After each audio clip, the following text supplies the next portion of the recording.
Hi, my name is Dr. Peter Richards, and I'm a Research Fellow at the Centre for Law and Justice at Charles State University. I'm also a recipient of the National Intelligence Postdoctoral Grant under round 3, which means I'm about 2/3 of the way through my program at the moment. So a little about me. I am a career change PhD. So I didn't go straight from bachelor's honours into my postdoctoral studies. I actually went and worked in political communications, including overseas, and in NGOs, and then came back to Australia and commenced my PhD journey part-time. So a long journey there, 8 years with leave and part-time and work.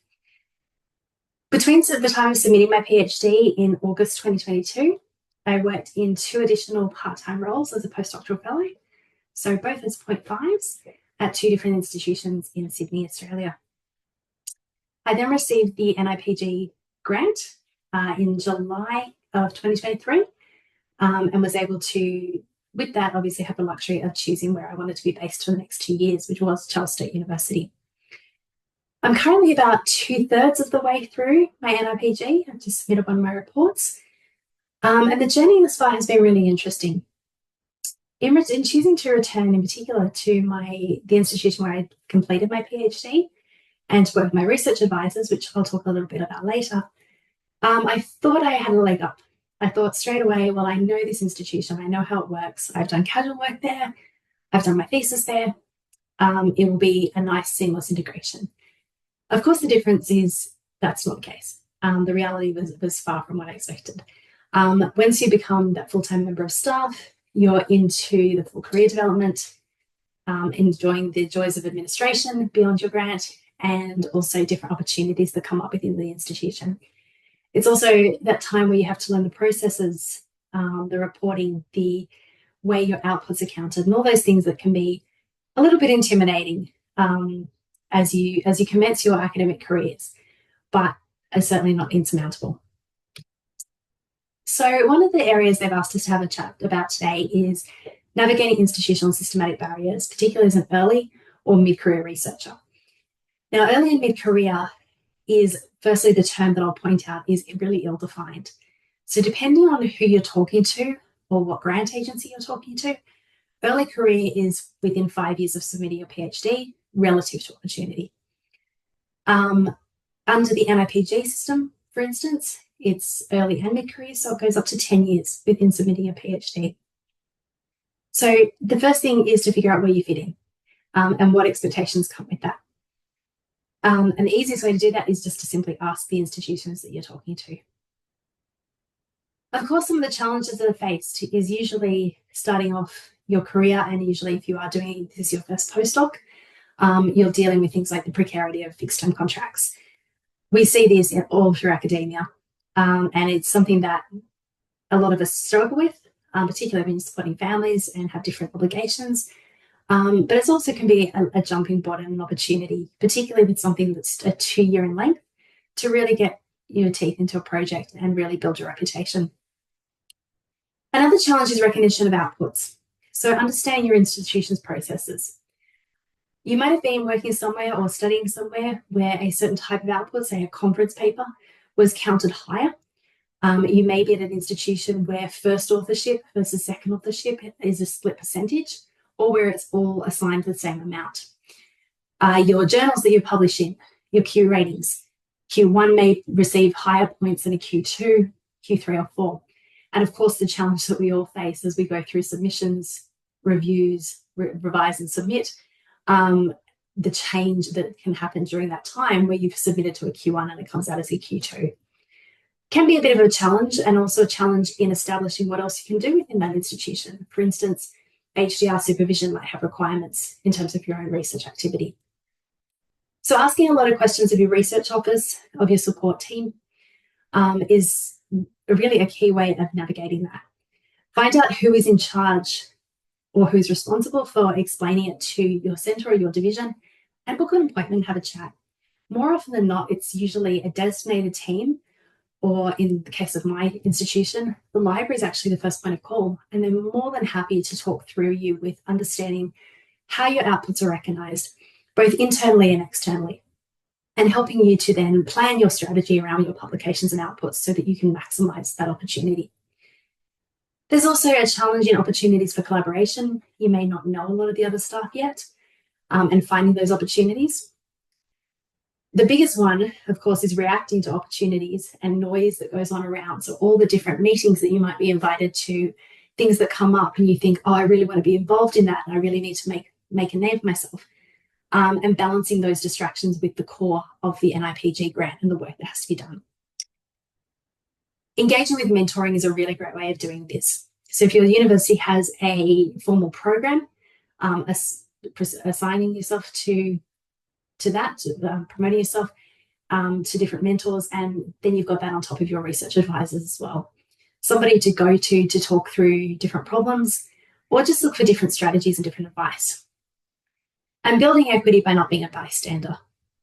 So I guess the easiest way to say this is when you're at a meeting, if something comes up and you have an opinion on it, don't be afraid to voice it. Most of the time you are considered a member of staff. They don't understand the difference between an externally funded or internally funded. A lot of institutions may be so large that they don't even know what your status is. You're just another member of staff. So stick up for yourselves. It's hard at first, but make sure you build your equity and build your strengths by not being a bystander and having your voices heard. Now, the one that comes up a lot is, of course, imposter syndrome as part of the academic journey. At the moment, I'm working with a couple of research assistants through the university on an ARC grant. That's separate, obviously, to the NIPG I'm working on.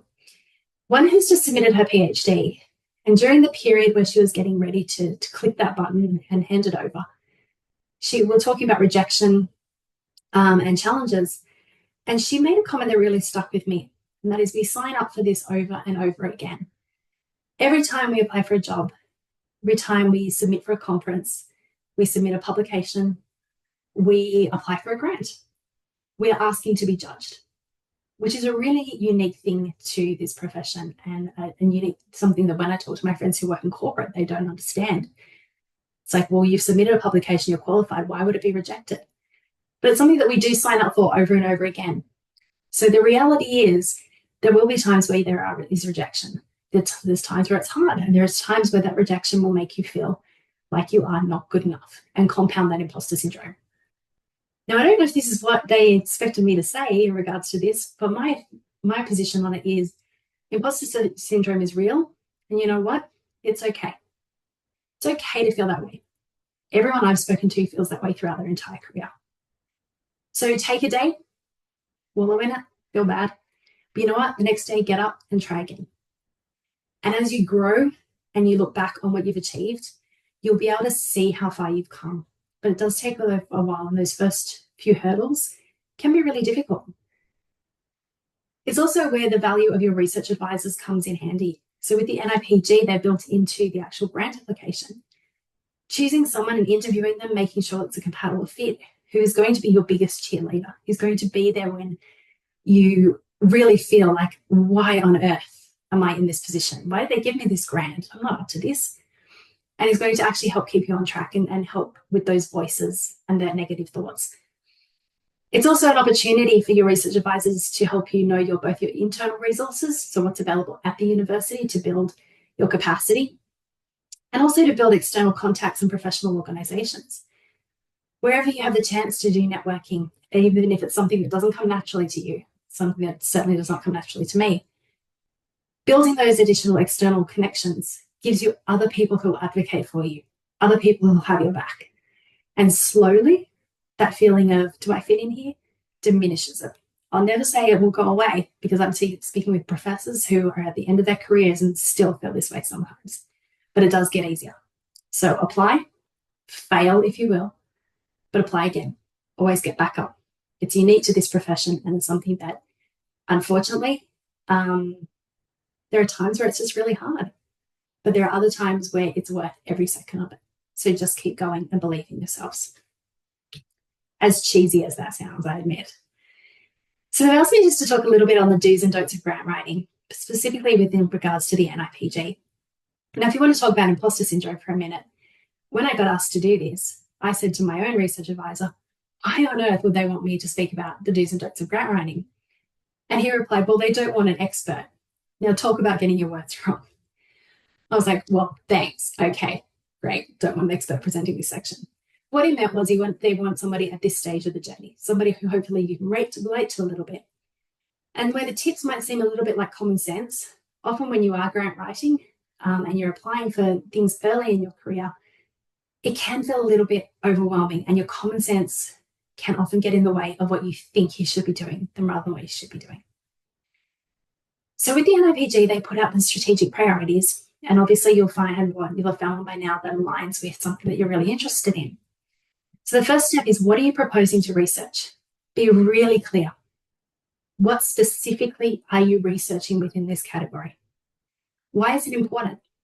Now, because it's within the NIPG program, it's obviously important to the national intelligence community. But what is your interpretation, and how does that align with the priorities? Look to the 10 agencies. Look at what is generalizable across the 10 agencies, or who may be most interested, and explain in really simple and clear language why it is important. How are you actually going to do the research? Now, this is your methodology section. You will see with the grant application, it's quite confined. You have to make every word count, but be very specific. You want to make sure that you're telling them exactly what you are going to do and how you're going to do it, but with the least jargon possible. The amount of applications they have, there's only a certain amount of time they can read it. So make it a sales pitch. You're going to do this and it's valuable because of this. This is the investment, but this is the reward.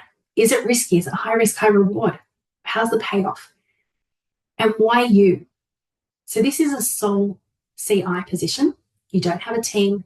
You do have your advisors, but essentially it falls on you at the end of the day. So embrace that imposter syndrome and do it anyway. Speak up for yourselves. Be an advocate. Shameless self-promotion, as uncomfortable as it may feel. Tell them why you are the best person to do this work. Link it to your PhD, perhaps, or any previous other experience you might have had as well. Of course, avoid jargon and over-technical descriptors. Now, the boards that review these can often be a wide variety of people from a wide variety of disciplines. So depending on what your field is, it may mean nothing to them. It may mean a lot to some others. So where possible, and obviously in some of the sciences, you have to use specific terminology, but in others, break it down. Use it in simple English language. What would an educated person understand this to mean? There's a difference between generalizable and being vague. So whilst something may be generalizable across the agencies and applicable to many, so therefore of greater reward to many of the agencies, you need to be specific in how you articulate that. You don't want to be vague. Anything that's a little bit, well, what do they really mean by that, is a lost opportunity. Again, the importance of your research advisors. These people are going to guide you along the way. So think about who they are, what value they add, and explain it in your application as well. Maybe it is a disciplinary expertise and that they can add to it, but maybe it isn't. Maybe it's something that's going to support you as an individual, develop as an academic.